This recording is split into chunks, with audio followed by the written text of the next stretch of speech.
Gwamna, gobe in dare da lafiya garkuwan goje dogo mai takwasara naira 150 a nan garin a Kinyele Ibadan Oyo State. Dambe ba taɓa yin sanan ba, gate 15 naira 1,500. Ƙanina, yayana, ƙanwata, kaji, kara ka zo musamman da ke abin da ba komai ba ne ba, kafin karfi shi. Ku kuma ogogin gobe, kowane oga wanda bai, kowane oga gobe naira 10,000 na ɗora mai.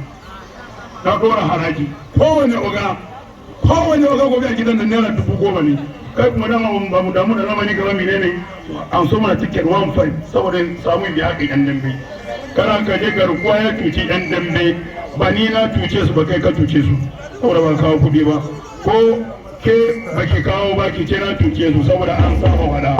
Bai na ci kai ka tuce su.